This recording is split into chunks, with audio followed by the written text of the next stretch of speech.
Are you lost in the chaotic whirlwind of day-to-day busyness? Do you yearn for a deeper sense of meaning and purpose in your life? Welcome to Be You, Your Story, Your Purpose, the podcast dedicated to empowering women on their journey of self-discovery and finding their true purpose through their own story. I'm your host, Brenda Simmons.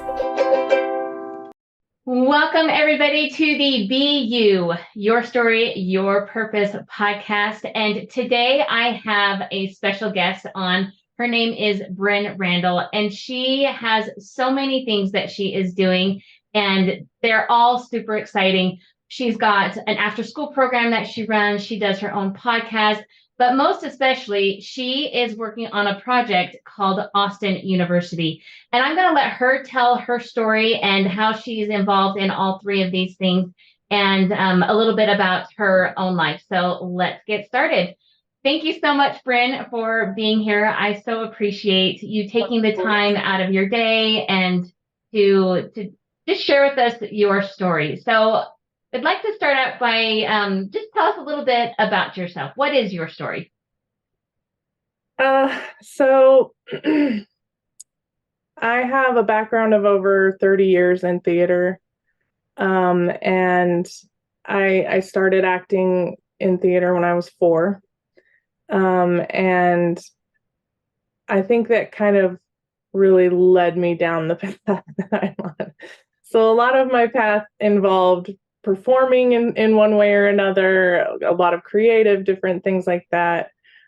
Being in the spotlight is not something that I shy away from. So I think that kind of led me down a whole path that way. That's awesome. So was it you asking to be in theater when you were little, or was it your mom saying, this is a good summertime activity? Because I've done that. I think it was kind of more of a summertime activity thing. So we lived in California, and there was a traveling theater company that would come. The Missoula Children's Theater Company would come, and my older siblings had done it. So I'm number 6 of 7. So a bunch of my older siblings had been doing it. So when I was old enough, when I was 4, I was a Poppy in The Wizard of Oz. Awesome. That was my first stage role. Right. So they let me be in the show when I was little, but I didn't have any lines to just pop up and go, hee. But I bet you felt really special doing that. I did. And then I did the plays every year after, and then we moved to Utah when I was about 7. And we met a lady in our neighborhood who did plays. And she would do the rehearsals and everything out of her house, and she would perform wherever she could rent a space. Sometimes it was like church buildings, or sometimes it was wherever. So I did some with her. And we also had another lady in our neighborhood who used to be a professional ballerina. So she taught ballet for free at the church building twice a week. Wow. I did ballet for 10 years with her. Wow. So yeah, we actually had kind of a cool neighborhood. Yeah, you moved just to the right spot. Yeah. So we got to do a lot of performing stuff. And it was all free because my parents were not very wealthy. And so we tried to find anywhere we could do that. And then I was homeschooled for most of my upbringing. Mm-hmm. And I did also go to an LDS private school called Leahona. And at the time, they mostly had what they call distance learning students. So they had limited class space, and then they would film each class and send it out to people. So people in Texas could also have LDS homeschooling and stuff like that. Right. So anyway, so I did distance learning, even though I was actually close to the school. I did distance learning. And when I got to high school, I did, because they mostly just did core classes, English, history, science, that kind of stuff. Right. But I did extracurricular stuff through the local high school. So I did theater, choir, that kind of stuff through Mountain View High School in Orem. Fantastic. And so I just kept doing more theater, and then I got a scholarship to UVU. Well, it was UVSC when I started, and then it was UVU while I was there. I got a scholarship for theater while I was there, and just kept doing more theater. And that's how I met my husband. So, yeah. That's fantastic. So tell me about what you've been able to do post graduating, how you've been able to incorporate theater into your life. Because obviously it's been a massive part of your life, your entire life, pretty much. So so Yeah. tell us how that has morphed into these other projects that you're working on. Yeah. So actually I didn't graduate. While I was there, I was not very good. So while I was there, the scholarship program was extremely demanding. And it was very hard for me to get good grades while working on my scholarship hours. So in exchange for a scholarship, they used to have you do like a certain amount of hours in the scene shop or the costume shop or whatever. Yeah. And then also, depending on what other classes you had, those were more hours. And it ended up being like 90 hours or something I was supposed to do in a semester. And I was like, that's a lot. This is so much. I can't do homework. I can't do anything. And then at some point, I was like, you know what? People don't cast you for having a degree. I was like, I'm just going to take all the theater classes and get better at theater and then leave. So that's awesome. I actually didn't graduate. I met Brian, my husband. He was in the film department technically, but I met him through a show. So UVU had a show that was competing in the regional competition. Mm-hmm. And that year it was held at SUU in Cedar City. Right. And he was technically a musician. It was Shakespeare's The Tempest, and he was a musician. So if you're not familiar with The Tempest, there's a creature called Ariel that's kind of mysterious and like magical and whatever. And every time Ariel would come on, they would play this really creepy music that went with it. And Brian plays the saw. Like a woodcutting saw, he plays it with a bow, like a violin bow. Yeah. And he was playing the saw for this competition down at SUU. So even though we went to the same school and he was technically a little bit part of the theater department, I didn't meet him till we were at SUU in competition. And wow. I went down as an observer. I wasn't part of that show. And after I watched him do that, I was like, dang, that was so cool. So I went over to him and I was like, I have never seen anyone do that. That was awesome. And he was like, oh, thanks. And that's how we became friends. And we were actually friends for like 2.5 years before we started dating. So that's awesome. What a great story. Yeah. And he graduated in film, and he kind of pushed, he graduated the same semester we got married. Mm-hmm. And he kind of pushed me to do more creative things that I wanted to do. I still had friends who did theater stuff. I had a friend who was a playwright, so I did plays with him sometimes. Throughout the years, after we started having kids, it was a little harder to do theater. But Brian, about 10 years ago, Brian and I were talking about Jane Austen and how much I love Jane Austen and everything. And I said, I really wish somebody would make a modernization of Pride and Prejudice on a college campus. And he was like, well, you should just write it yourself. And he was like, but that doesn't really have a hook. You would need a really good hook to go with it. And I said, well, sometimes I think it would be really cool if all of the books were combined. And you could see Emma Woodhouse be friends with Lizzie Bennet and all these different things. Brian was like, he was like, that's a hook right there. Yeah, I mean, he only knew what he had seen me watch occasionally, so he wasn't that into Austen at the time. Right. He was just mind blowing. He knew how big Austen was, how big the fan base is, everything. Yeah. This would go crazy. So we started working on it 10 years ago. I immediately called my friend, Carrie, and she at the time was living in Arizona. She's moved all over. She's moved like 60 times in the 14 years she's been married. It's kind of nice. But She was living in Arizona at the time, and I was like, we could do this distance. It'll be fine, like over the internet for now. And we started Yeah. writing. We tried to bring in our friend Chantel, but she was doing some stuff at the time, and she joined us a few years later. And I think that she really pulled us together. Like Carrie and I are very, very creative and like not easily contained, if that makes sense. And Right. Chantal is very creative also, and we all have a very similar way of talking and a very similar sense of humor. And but Chantel is very detail oriented, and she's very good at research, she's very good at organizing, she's very good at like planning stuff out. So Hmm. she really brought us together to be a really good team. And then 3 years ago, like a month before COVID hit, we met with our writing coach. Okay. Somebody had referred us to this writing coach, and we paid a private tutoring fee with her, and she just took our writing just like through the roof. She was an incredible coach. I loved her. And she still works with us on this project because she loves it. She loves this project so much.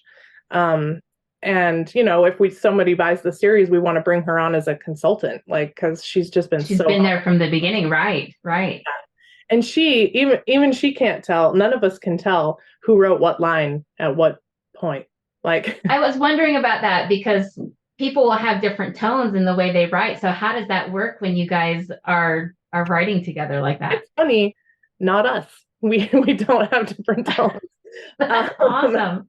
there is Angie, our writing coach, has told us many times, she's like, I've never seen a team work together as well as you guys. I've never seen a team this like enmeshed. Like I've never, like I can't tell who wrote what. We can't tell. If we go back to an episode we've written, like, and it's been months or years or whatever, and we look at it and we just laugh and laugh, and we're like, who wrote that line? That's hilarious. And Right. nobody knows who wrote it, but it was obviously one of us. That's phenomenal. That's so Yeah. great. How has your writing coach helped you specifically? I think that's so amazing that you're able to get that kind of a help. So what difference did it make? She taught us some really basic fundamentals and structure in story structure and how to like peak interest and everything like that. Part of the fee when you do her course goes toward you being part of her writer's workshop, which she Mm-hmm. usually does annually, but because we signed up right before COVID, they didn't have it for a few years. So they finally restarted it in January of this year, and we Okay. went, and it was in Salt Lake County somewhere, and it was 3 days, and we did 2 days of prepping and prepping and prepping, and it was a pitch conference, is what it was. And then Okay. the third day, she had a bunch of publishers and a producer come, and you did all your pitches with them. And before they come, she sends all the pitches to all of them, and they say who they want to meet with. Wow. Yeah, and so we got a chance to do that, and we didn't just pitch Austen. We pitched several other TV shows that we have pilots for.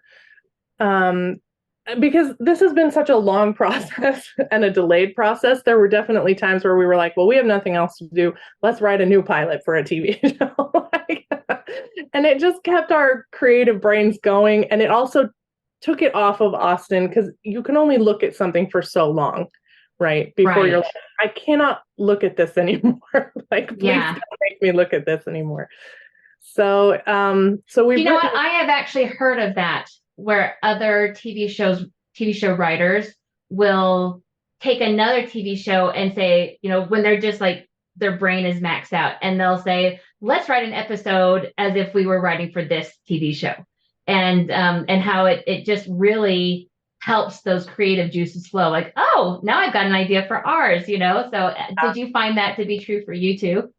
A little bit, yeah. So, one benefit of this all happening during COVID is that we wanted to have the whole first season ready before Mhm. anyone wanted to buy it. We wanted it to be done, polished, ready to film.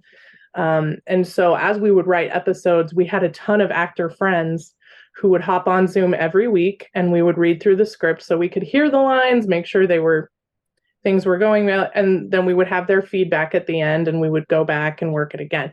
But then after all of that, we were like, okay, no more of this. Like, this has been a lot. We've been spending a lot of time on this, and we just can't look at it anymore. And then we would put that aside, and we would do a bunch of other pilots. We did a pilot for the Hardy Boys. We did, there just hasn't been a good TV adaptation of the Hardy Boys or Nancy Drew, like, ever. Ever.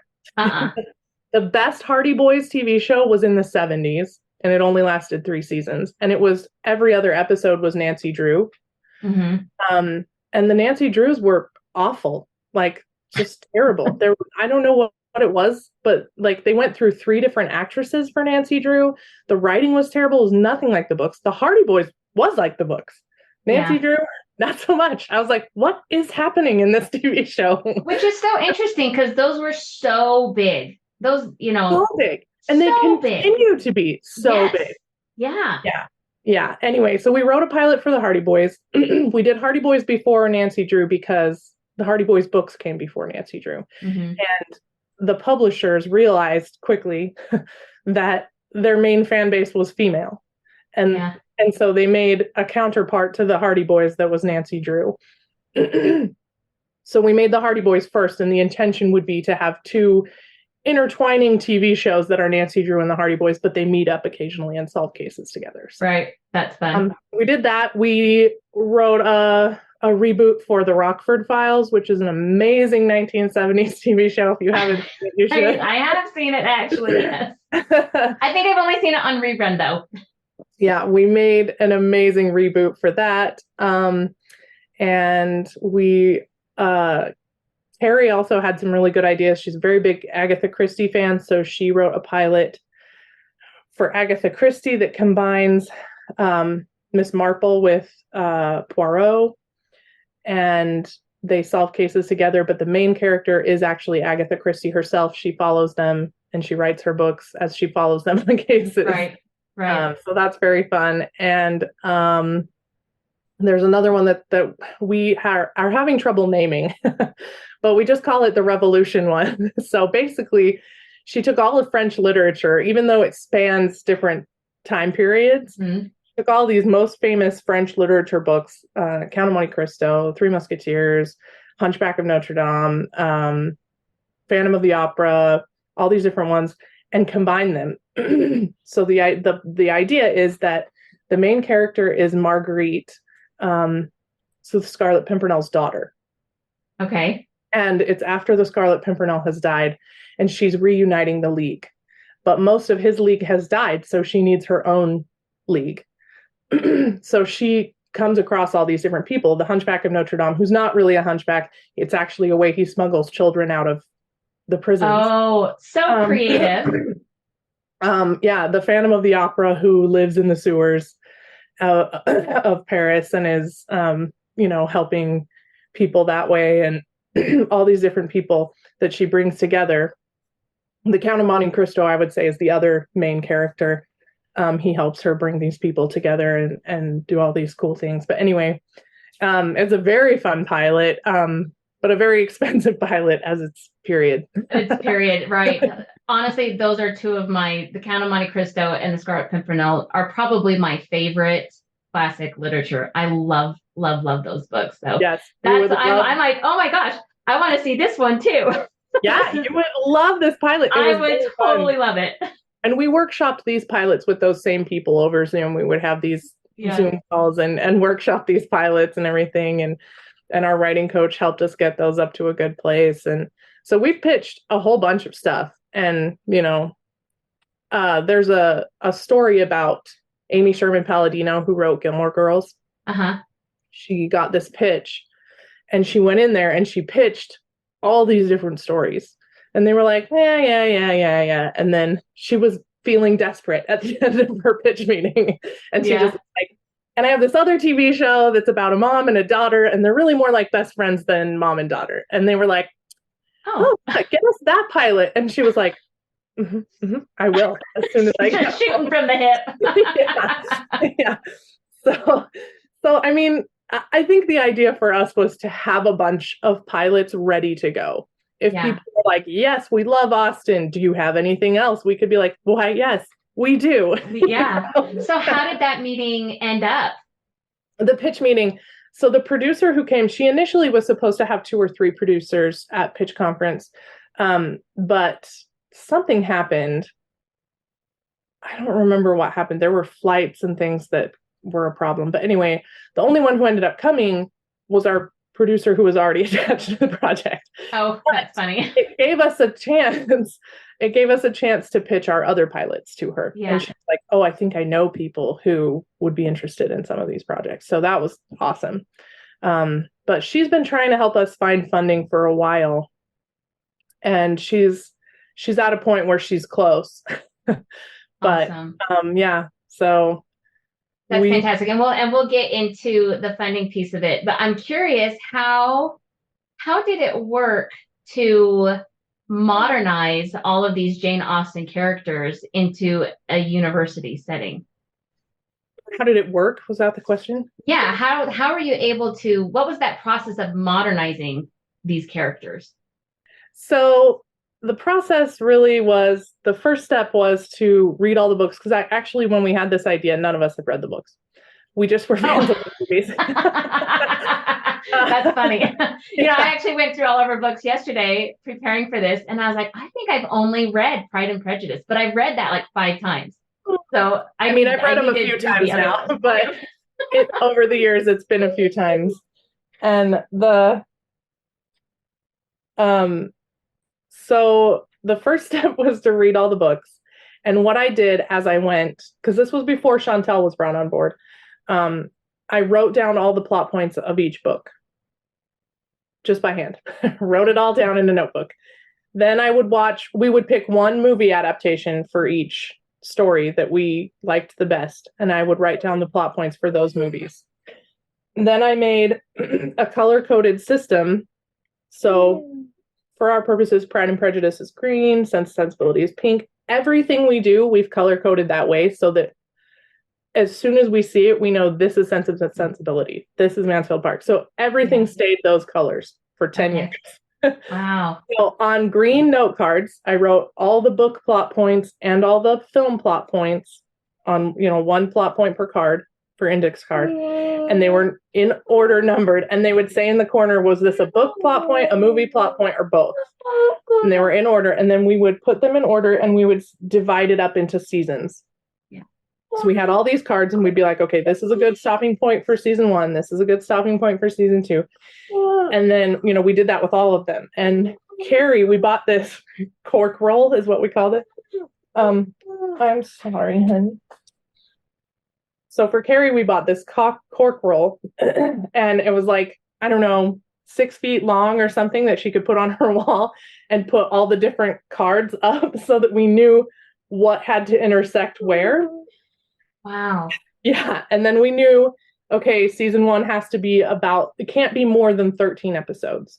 Right. Right now, seasons are very short, tend to be 8 to 10 episodes. But, when we started this process 10 years ago, 15 episodes was acceptable. Right. But yeah, they've just gotten shorter and shorter. But basically, we've come to the conclusion that we can't make it a shorter season than 13 episodes. There's not enough time for an appropriate arc for all of the stories. Right. So we broke it down into episodes, and then Carrie would write the first draft of the episode, and then I would go in and make a lot of changes, and we would make changes together. And at this point, we're at a point now where we've started writing season 2. And now Carrie, what the way it works now is Carrie writes a map, an episode map. Okay. Where she says, these are the things that have to happen in episode 1. These are the things that have to happen in episode 2. This is kind of like a general paragraph about how I envision that thing happening. And then we can go into the episode map at any point and be like, I can write that scene and write it out. And then it's there, and then Carrie doesn't have to write everything. And we all get a chance to write stuff, but we blend so well, it doesn't matter. And we have such a good map to go by, that it just doesn't matter. That's such an amazing process. And it really helps you to understand why it's taken 10 years to get to this point. In that 10 years, was there any time when you just thought, oh my gosh, this is just taking forever?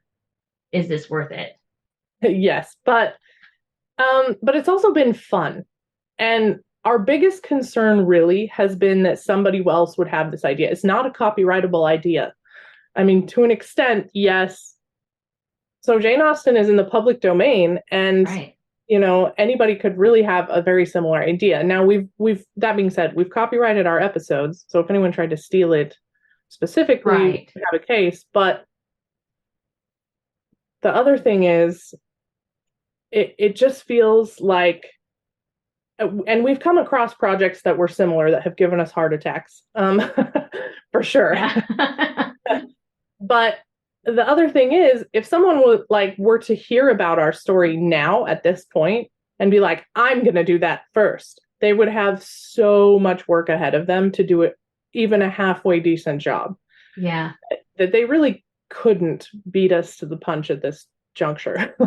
Right. It would be less expensive for a studio to buy out our show than to steal it from us at this point. Wow. That's, what a sense of accomplishment, and stick-to-itiveness, to get to this point and see, oh my gosh, it's because you're filming now, right? Yes, we begin filming in a couple of weeks. Yeah, so. That's amazing. So tell us a little bit about the fundraising for it, because it's, developing a pilot and paying all your actors and everything around it, that it's not cheap. So how do you go about doing that? So we looked at a lot of different avenues. And like I said, we have a producer who's been trying to secure funding. But basically, we got to a point where we were like, we're going to crowdfund. And she was like, great, do it. If I get money before then, I will let you know. But you do your thing.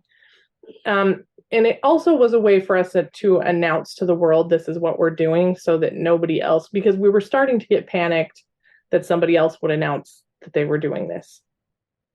So crowdfunding also helped with that. Right. So we hired a crowdfunding guru. He's called the Kickstarter guy. Yeah. He knows a lot about all the various platforms. He knows all the things you need to make a successful campaign. He has a 97% success rate with crowdfunding films and TV shows. Fantastic.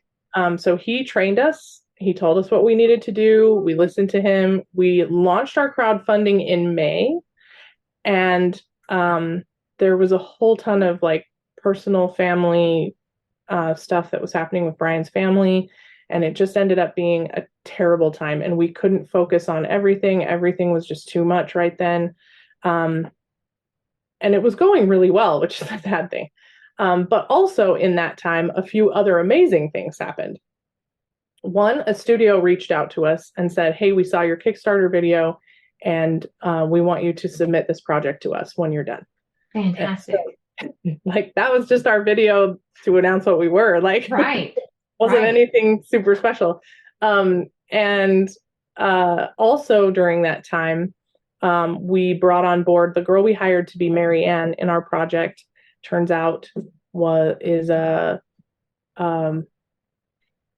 do you call it?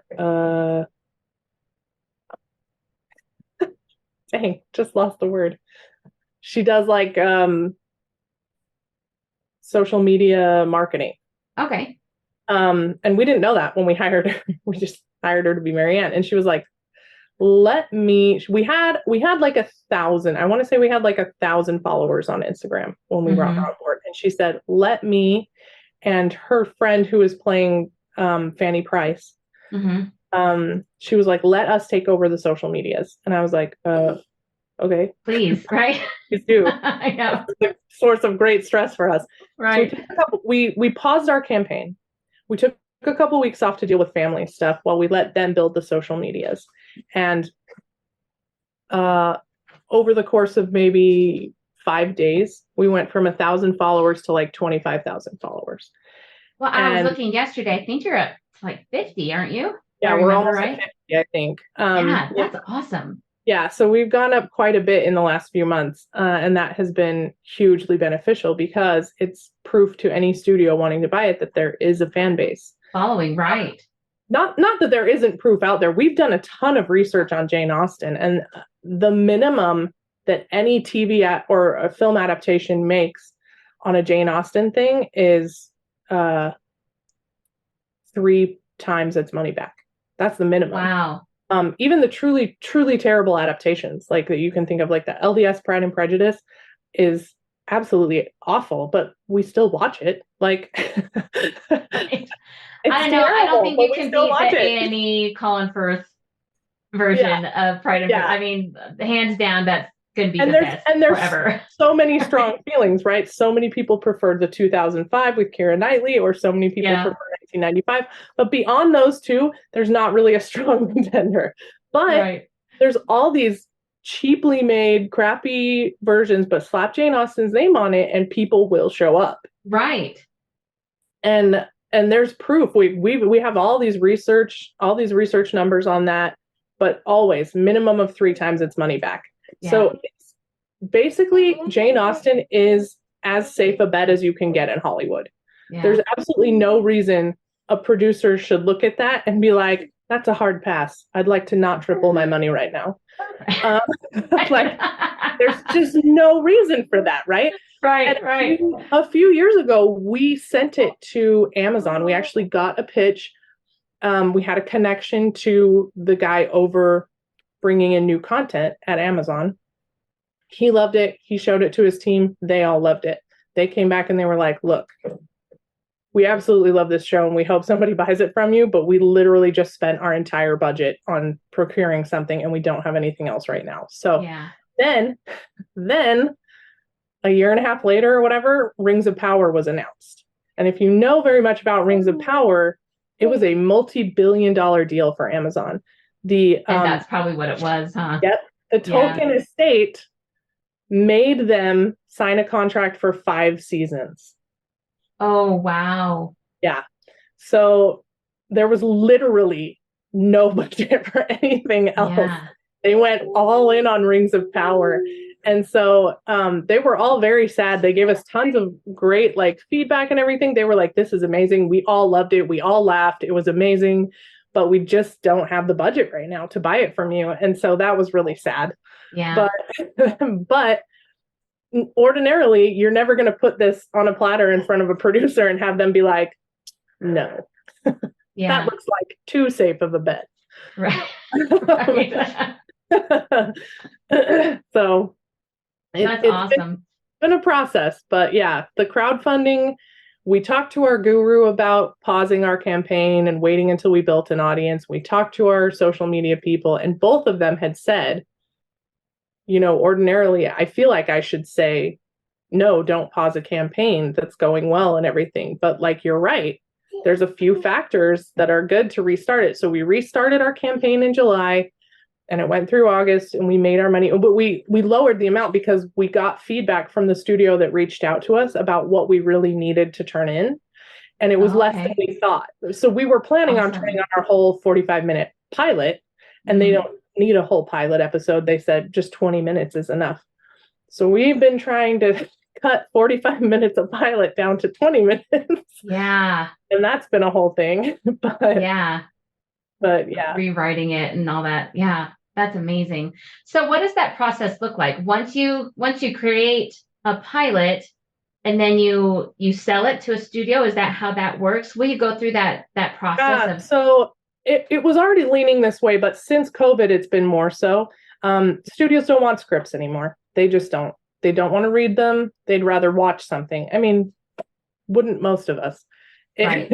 A lot of the times it's faster to know if you're going to like it, especially in a job where you have to either read 1 billion scripts a day or watch 1 million TV episodes. I feel like I'd rather watch 1 million TV episodes. Right. Because it takes some of the brain work away, right? Yeah. Trying to imagine it in your brain. In a few minutes of watching a show, you can tell if you hate it. Right. And then you can be like, no, turn that off. Right. But that also introduces a lot of other factors too, because it doesn't depend on your actors as well. Like if they do a crappy job, that could really hurt you. But not just your actors. It depends on your DP, your director of photography, your lighter, your sound guy, all these different things that might turn somebody off. So it is a little bit trickier in some ways because you're not just showing what you as a writer can do, you're presenting a whole product. Exactly. But that's what most studios require now. And we talked to our producer and we said, could you shop around a 20-minute version? And she was like, oh yeah, that's fine.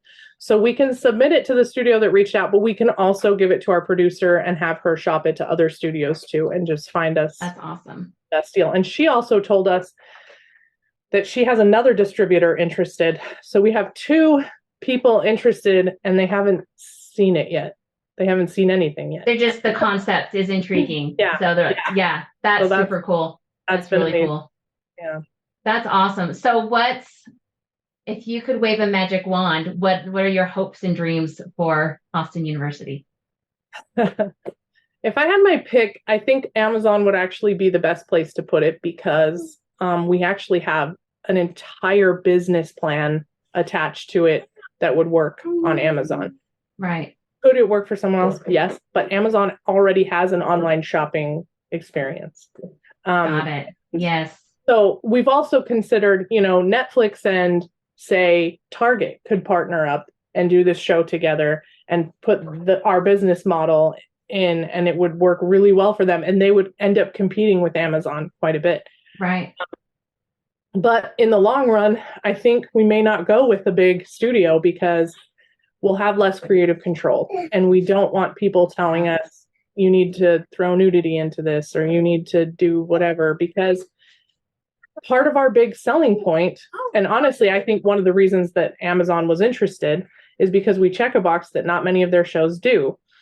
A lot of Amazon shows right now, their original content is either TV mature or it's like Bubble Guppies. Like it's really little kid content. There is no middle ground. What about those young preteens and teenagers and families that want to watch shows together that, they don't necessarily want their 12-year-old watching naked people on the screen and swear words every other minute and, things like that. There has to be some content for families.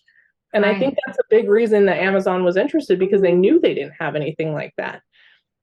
And we want this to be a show moms and daughters can watch together. And we've made the men in the show very accessible. We've workshopped this with other men.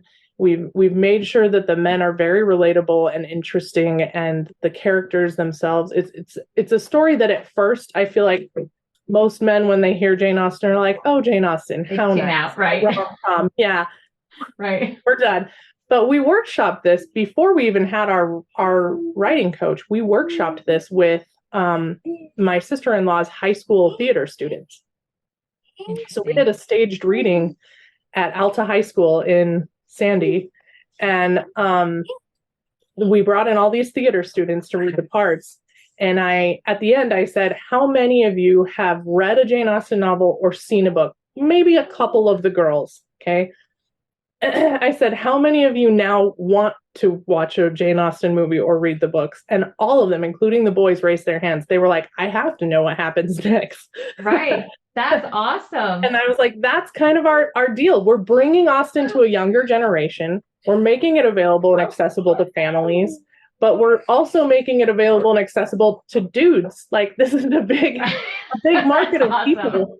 I have never met a man who sat through the 1995 6-hour Pride and Prejudice and hated it. Yeah. I've never met one. But just getting them to sit down and do it, right? If you can convince them to watch the whole thing, they love it. It's hilarious. Why wouldn't you? It's not exactly the rom-com that it's painted to be, Right. Is it a love story? Yes. Is it so much more? Yes. So much more. Yeah. Like every single character is just amazing. Yeah. Yeah. That's phenomenal. I love it. Well, it just sounds like you guys are on an amazing trajectory, and I just know in my heart you guys are going to be successful. I think it's super amazing. Thank you so much. So I'm curious, while you're doing all of this, the Austen University stuff, you're doing other things too, right? So tell us a little bit about some of the other projects that you're working on that don't involve the writing and producing of TV shows. A few years ago, my friend Sarah, who lives in my neighborhood, called me and she was like, "Have you ever seen True Calling?" And I was like, "No." Actually, Sarah and I are known in the neighborhood for having all the movies. If one of us doesn't have it, the other one probably does. So when people want to borrow a movie, they don't go to the library or anything anymore. They come to us. Yeah. They'll post on the page and tag us and be like, which of you owns this movie? So she calls me and she's like, "Have you seen the TV show called True Calling?" And I was like, "No." And she was like, "Would you like to?" And I was like, "Sure." Yeah. Okay. I was like, "I have no information on this TV show. I don't care." And she was like, "I want to start a podcast about TV shows that are canceled too soon." So we started a podcast called Series Scrapped. And each season is about a different TV show. And we go through episode by episode and break down the episodes. And then at the last episode of the season is always kind of a wrap up, like our favorite episodes, our least favorite episodes, why we think it didn't last, things like that. So we've done True Calling. We've done a TV show called Moonlight. That's a vampire one. That was really good, but it was one season. The downside to all of these is we're bringing all these TV shows to you, but they're all canceled. Right. It's like disappointing. Very unfinished endings and things. So what's the consensus on why they are canceled? Or is it various reasons, or is there like a trend? Yeah, no, it's different for all of them. We did Firefly, and a lot of factors went into Firefly getting canceled. We personally think that there were executives that didn't want it to succeed because when it aired, it was airing at the same time as Friends, which was already an established TV show and very popular. And all the episodes aired out of order. So interesting. You had no idea what was going on from week to week. And like it was nuts. There were several factors, but it feels to me like studio espionage. Like somebody at the studio did not want this to succeed because it has such an enormous loyal fan base. Like Firefly is everywhere. When you go to things like FanX or whatever, like Firefly is everywhere. It's a huge deal, and it had one season in the 90s or early 2000s. Wow. That's amazing. It's such a big deal. Yeah. Super interesting. Yeah. So we did True Calling, we did Moonlight, Firefly, The Grinder, and I think we just did the Napoleon Dynamite animated series. Okay. We finished that one. And that's our first season that we filmed it too. So we'll put it on YouTube now. Before it was just a podcast, but now we've been filming it. And then we'll announce our new season soon. So that'll be fun. That's fantastic. So awesome. I do that with my friend. And I also am directing shows at my kids' charter school. That's fantastic. I had too much free time. Well, and you do the after school movie program too, right? So with those same kids from the charter school, I became very close with many of the middle schoolers, and I said, I am a huge classic Hollywood film buff. I love old Hollywood, anything pre-1970, love it. And I was like, what if we started a film club? And I knew with middle schoolers and even some elementary kids in the group, I was like, your parents are not going to be like super on board if I try to do more modern movies. Right. There's too much like, Yeah. And even in some older movies, there's some iffy ones. Or there's great movies with one scene and you're like, well, even like some 80s movies, like I've gone back to watch them and go, oh my gosh, I didn't realize how much was in that. Like, and my kids are sitting there watching with me. I'm like, oh my God, oh my goodness, that's just crazy. It's rated PG. Yes. Because it was pre-PG-13, right? Yes. And so So everything was either PG or R, or whatever. Like, and you were like, no, Right. there's a middle ground here. Yeah, Yeah. I watched an 80s movie and it was PG, and I was like, this will be fine. And I turned it on, and it's like a solid minute of frontal nudity. And I was like, oh, Like, okay. I know.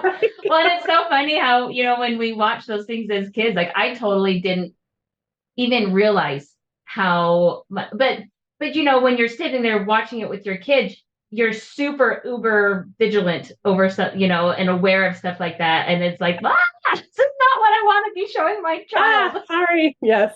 Right. Yes.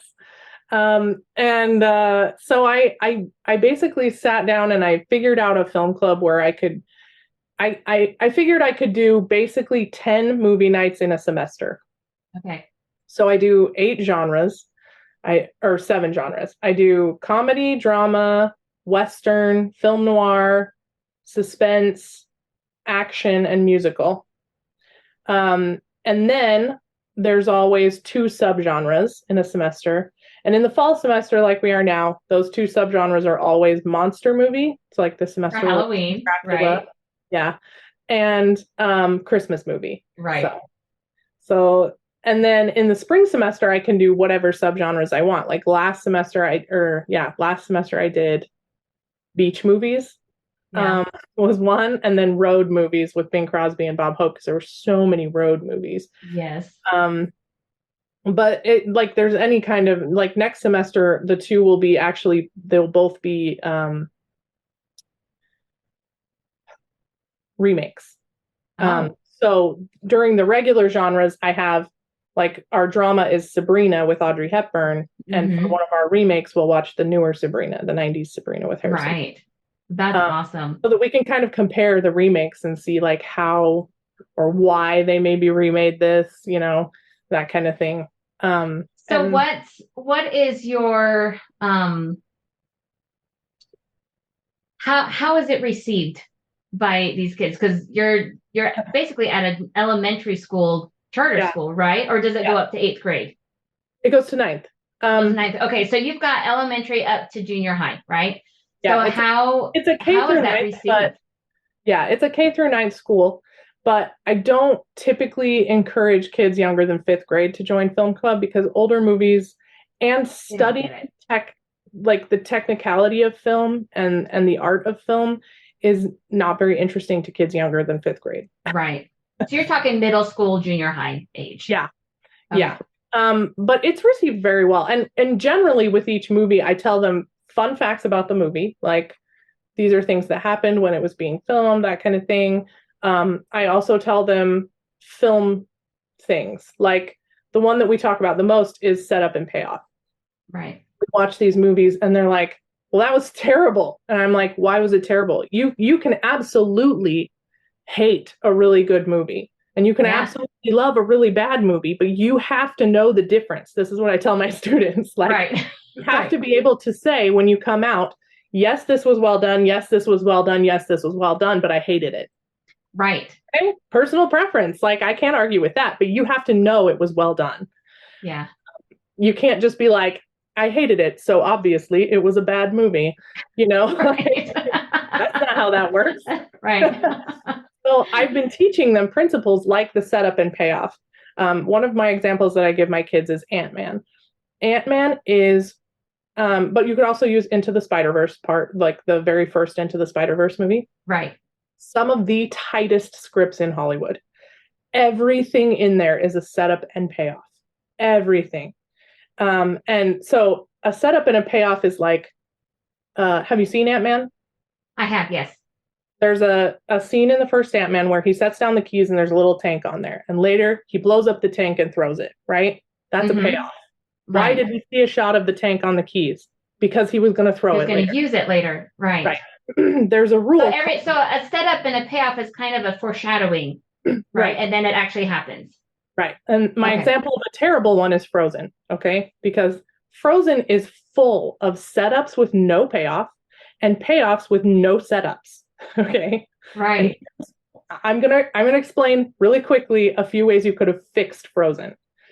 Frozen to me feels like it was written in 2 weeks. They were just like, give me a movie about two princesses, go. Right. Like, Because princesses sell, right? Yeah. Two princesses, go. Like, Right. Okay. So here's a couple of things that they did wrong. Prince Hans, no matter how many times you watch it, there is no setup for him being evil. It's going to take you by surprise every time. Every time. Like, right. What? Like, Yeah. When a villain is revealed like that, you should always be able to go back and watch it and be like, oh, I should have seen this coming. I should have seen this coming and I didn't. That's a good villain reveal. Right. No matter how many times you watch Frozen, you're like, nope, still doesn't make any sense. There's no setup for him. There's no payoff for Elsa singing Let It Go. When she sings Let It Go, she's letting go of the wrong thing. She's letting go of everything. And that was absolutely the wrong lesson for her to learn right then.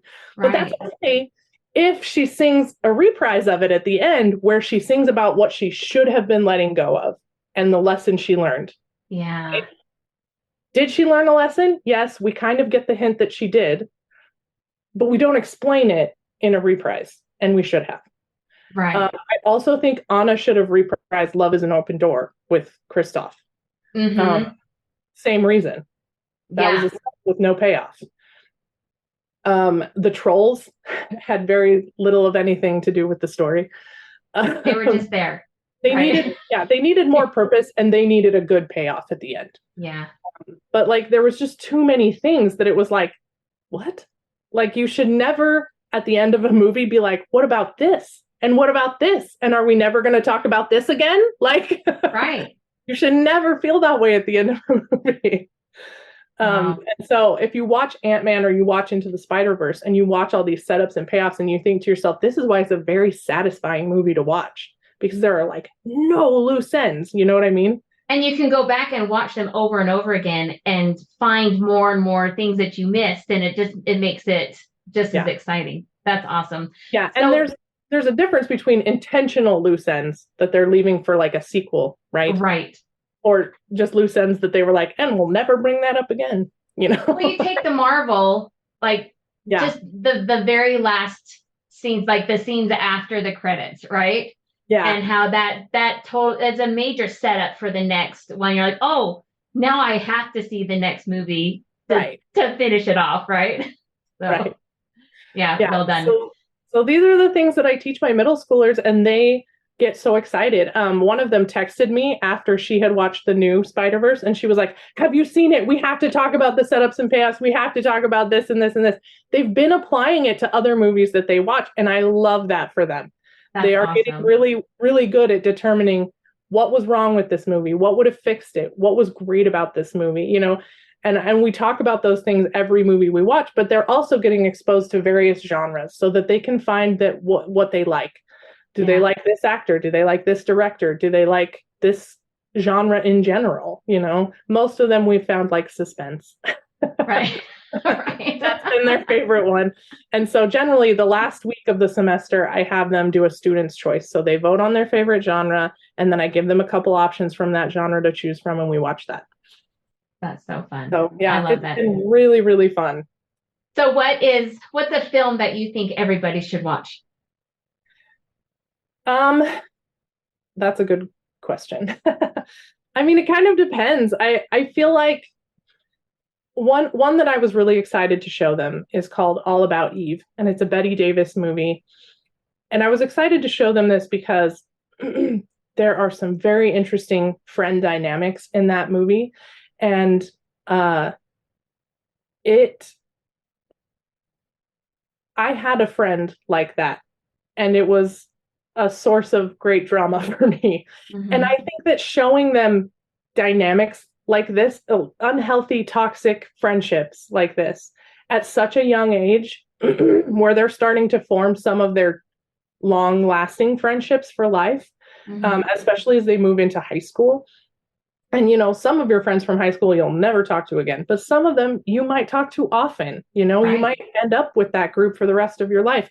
And you need to be able to pick out unhealthy, toxic behavior. And that is one that I was very excited to show them, because it just took some twists and turns, and they were like, what? And I was like, yes, people behave like this. I know. I had a friend like this in college. People are like this, and it's awful. And you need to be able to see the signs now before you make those friendships, That's awesome. I love that you can bring in life lessons with Yes. this, and really teach them, through the film, through doing something that they enjoy doing, okay, these are the lessons that you can take away and apply to your life. So that's pretty amazing. So you I'm just so amazed at all the things that you do. And I just think you're just an amazing person. And I love what you're doing and what you're accomplishing. After school programs, I have, a soft spot in my heart because I used to direct one myself. And so I know what kind of influence you can have over people, kids especially when you just take the time to spend time with them, Yeah. And but I'm curious, looking at where you're at right now, think back on some pivotal moments in your life. Like describe a pivotal moment that you had that really put you in the right place to where you are right now. That's so interesting. I think one of the biggest pivotal moments for me was meeting and or marrying Brian, because he's been a crucial part of my progress. He's been encouraging me. He's been supportive. He's helped me learn more about film and about, and because it's his profession and it's my profession, we're able to work together, and that's one of our favorite things. And we've learned so much together. He also likes watching movies. We love watching old movies together and being like, oh, this and this and this and that. Yeah. I mean, because it's our profession, we learn so much from movies. Mm-hmm. And we love doing that together. But honestly, Brian has been a huge part of that. Not before I met Brian, but before I was engaged to Brian, I was engaged to somebody else, a friend of mine that I had grown up with. And I see now that marriage would have been complacent. We would not have been able to push each other in the ways that I think both of us needed pushing, and that hasn't been true with Brian. So I'm grateful that my life has gone in the direction that it has, and I'm grateful that I married Brian because he's been such a crucial part of all of these choices for me. He is the reason that I started Austen. He is the reason I'm able to do the theater program at school. He's the reason that I started doing film club and like all these different things. He's been a huge part of encouraging me and helping me like balance out like who's got the kids while I'm doing all Right. this stuff, Right.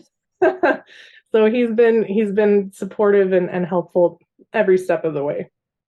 It's so amazing that you have a partner like that can um not only support you but stretch you as well. So that's really, I have found that has been it's really crucial part of any relationship. I think really is, and the ones that do make you stretch while supporting you are the ones that not only will celebrate you, Yeah. but then also say, okay, this is where you need to be better too, So that's pretty amazing. That's awesome. All right, another question for you. How does your work, and you can look at all of it, how does it bring meaning, like personal meaning to your life? A lot of the middle schoolers that I've made connections with are all female, and I think that they feel through our bonding through the plays and through film club and all these different things, they feel like they can come to me with problems. And I got to tell you, middle school is hard. I was Yeah. homeschooled for middle school, but I saw my friends go through hard stuff, and I think it's so much worse now. It's so much worse. And I see these kids going through these things, and they text me and they're like, this person is very toxic. They're sending me all these messages, and I'm here. I'm supportive. I'm a friend for them. I've had one of these ninth graders tell me that I'm her best friend. and and her Oh, mom knows. that, It's not I like a love weird that. relationship. Her mom knows. And she feels comfortable telling me things she doesn't feel comfortable telling her mom. But I know that if she tells me something her mom needs to know, I am close enough with her mom also that I can go to her mom and be like, look, she's dealing with some things, you know, and I can encourage her to tell her mom or her teacher or whoever is involved, you know. And I think it puts me in such a good place to help these kids through some of the hardest years of their formative time, you know, where they're dealing with so much and there's so many things going on with sexual identity. And plus, kids in middle school are just mean, like all the time. Yeah. Yeah. And I don't And it's even been think, like that for eons. yeah, and I don't even think half the time they mean to be mean. They just are going through their own things and they're having a lot of hormones and a lot of emotions. And sometimes they lash out. I lash out sometimes when I'm going through things. Right.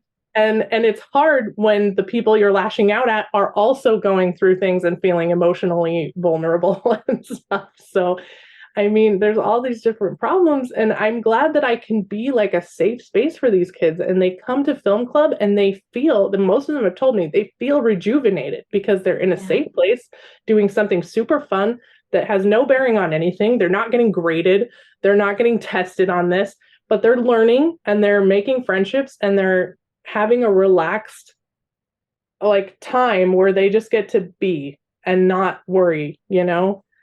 And I love that. I love that too. So looking at your story and your life, the way it's played out, what do you feel like your purpose is? Um, I think in some respect, I think it's to teach, to bring new perspective. I have a very unique way of looking at things I've learned. Yeah. And my life has led me to a point where most of the time things just roll off me. I'm like, I don't care what you think, and I don't Yeah. like things just really roll off me. I don't hold a grudge. Even when I get super mad, I'm super mad for about 20 minutes.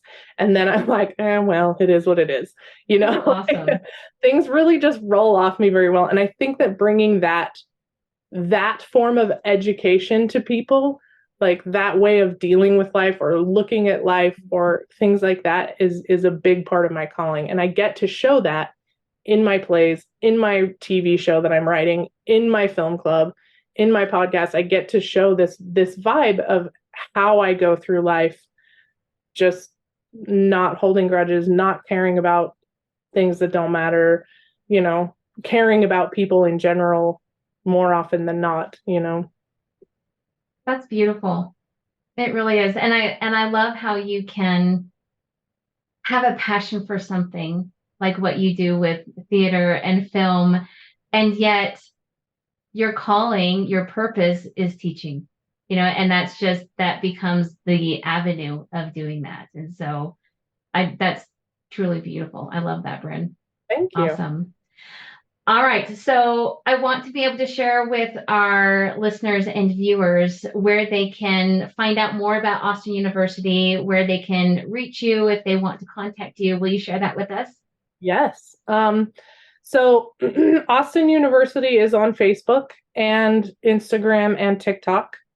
And it's just at Austen University, and we're on YouTube. And so that's where you can kind of follow the project. We're going to be posting a lot as we film, a lot of behind the scenes stuff. That stuff is going to be really fun. I think we'll still have a couple more character takeover days. That'll be really fun. And aside from that, I also have my series Scrapped podcast. That's on Facebook. You can find it. We don't do a lot of posting on Facebook about it, but you can find the podcast on most podcast platforms, and soon it'll be on YouTube. And let's see what else. I don't know. If you have middle schoolers in the Utah County area and you want to join film club, hit me up. All right. My personal Instagram is Bryn Randall on Instagram. So wonderful. And I will post links to this in our show notes as well. So it makes it easier for people to find you. So awesome. Thank you. Thank you. Thank you so much, Bryn, for sharing with us your life and your passions and your calling. And it's just been an amazing conversation. I've really, really enjoyed it. Thank you so much for having me. It's been amazing. Celebrate your dreams, let them take flight, for you are a star, shining bright in every step you take. Let your